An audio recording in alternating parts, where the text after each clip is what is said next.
Hello and welcome to legal knowledge with advocate Noor Yakub Shaikh.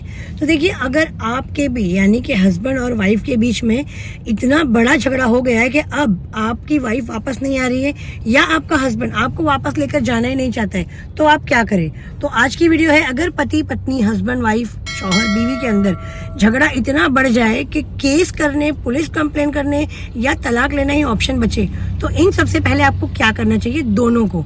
तो चलिए शुरू करते हैं आज की वीडियो शुरू करने के पहले लाइक शेयर सब्सक्राइब जरूर कर लेना। तो देखिए, सबसे पहले अगर झगड़ा इस नौबत तक पहुंच गया है कि आपका हस्बैंड या आपकी वाइफ दोनों कहीं भी एक पॉइंट पर आके सेटल नहीं कर रहे हैं, आप लोग एक पेज पर नहीं आ रहे, तो सबसे पहले क्या करना है, आप दोनों को एक दूसरे को स्पेस देना है। एक दूसरे को स्पेस दीजिए, एक दूसरे के बिना कम से कम 3 महीने रहकर देखिए। एक दूसरे को पिंग मत कीजिए, कॉल मत कीजिए, मैसेज मत कीजिए, कुछ मत कीजिए, देखिए क्या होता है। तब आपको मालूम पड़ेगा कि आप दोनों के दिल में एक दूसरे के लिए मोहब्बत है या नहीं है, या जो आपका सामने वाला जो पार्टनर है वो आपके लिए कितना कंसर्न करता है। अभी रिसेंटली मुझे एक कॉल आई थी, तो वो कॉल आई थिंक हैदराबाद से थी, नहीं वो कर्नाटक के किसी गांव से कॉल थी, मुझे नाम याद नहीं आ रहा, रायचूर से वो मुझे कॉल आई थी। और उस पर्सन का बोलना था कि उसकी वाइफ ना 1.5 साल से जाकर बैठ गई है मायके में और वो आ ही नहीं रही है, और इसने हर मुमकिन कोशिश कर लिया है। 4 से 5 बार वो अपने ससुराल वालों के पास जा चुका है, अलग घर लेने की डिमांड कर रहे हैं। यहाँ मैंने उन्हें क्या बताया कि आपने गलती की, आप सामने से बार बार लेने जा रहे हैं। दूसरा, आप खुद ही ऑप्शन दे रहे हैं दूसरे घर का,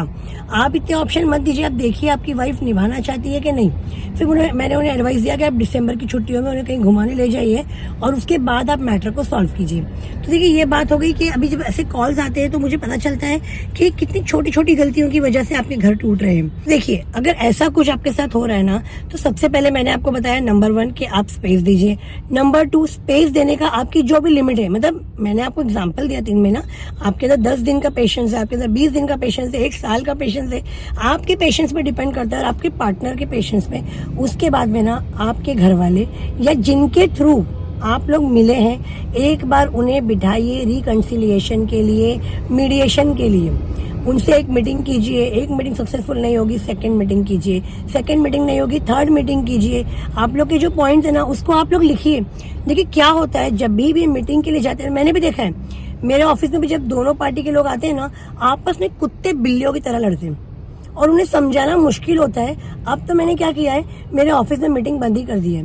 पहले मैं एक पार्टी को बुला के समझाती हूँ, फिर दूसरी पार्टी को बुलाती हूँ, फिर अगर दोनों को मिलना है ना तो मैं इन्वॉल्व नहीं होती हूँ। आप लोग कहीं और मीटिंग करो फिर आओ, या तो मेरे ऑफिस में कैमरे रखे हुए, मैं बोलूंगी, आप दोनों बात नहीं करेंगे। तो आपको क्या करना है, अपने पॉइंट्स ना लिखने हैं। एग्जाम्पल, जैसे कि लड़का है, लड़के को जितनी लड़की की गलतियां उसको लगती है वो सारी नोट डाउन करनी है। मैंने क्या गलतियां किया वो अलग कॉलम बनाना है, मैं अब क्या चाहता हूँ वो अलग कॉलम बनाना है, मैं लड़की से क्या एक्सपेक्ट करता हूँ वो अलग कॉलम बनाना है। सेम एप्लीकेबल है लड़की के ऊपर, उसने मेरे घर वालों को क्या बोला, मुझे क्या बोला, इसके घर वालों ने क्या बोले, वो आपके जितने भी मैटर्स हैं उन्हें नोट डाउन कीजिए अच्छे से, सुकून से, ठंडे दिमाग से।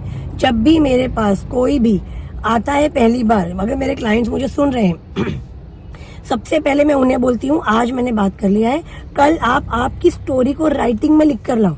क्या होता है, वर्बली हम बहक जाते हैं, कुछ बोलते हैं, कुछ नहीं बोलते, कुछ छूट जाता है।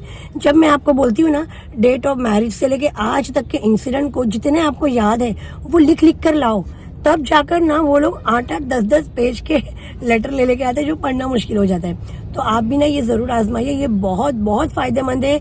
मैंने देखा है कि जिन लोगों ने भी मुझे लेटर्स वैसे लाकर दिए या जिनको मैंने ये एडवाइस दी और उन लोगों ने ये फॉर्मूला अपनाया, तो उनको लिखते लिखते ही मालूम पड़ गया कि हमारी कहाँ गलती थी और कितना % हम सही है और कितना % हमारे पार्टनर के साथ में हमारी मिसअंडरस्टैंडिंग हो रही है। तो सबसे पहले दूसरा पॉइंट ये कर लीजिए। तीसरे पॉइंट में आप क्या कीजिए, इस लेटर के इस पॉइंट के बेस पर बात कीजिए। इससे क्या होगा, मुद्दा भटकेगा नहीं।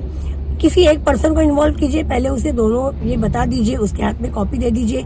जो भी आपका कंसलेशन करवा रहा है, आपके मम्मी डैडी मामा काका जो भी करवा रहे हैं, आपके जो भी रिलेटिव है, तो उनको या आप किसी मौलाना के पास भी जा रहे हैं तो उनके पास जाके उन्हें ये पॉइंट दे दीजिए, उन्हें बोलिए कि देखिए यही पॉइंट पे बात करना, इस पॉइंट के अलग हम डिस्कस नहीं करेंगे, फिर ये डिस्कशन हो जाएगा।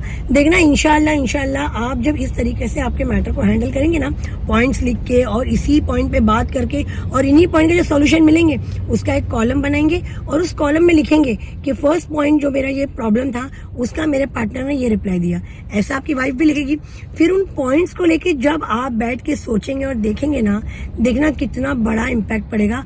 और फिर जब आप अगली मीटिंग करेंगे तो वो जो सॉल्यूशन मिला है और जो पॉइंट आपके सॉल्व हो गए वो डिस्कस ही नहीं करना है।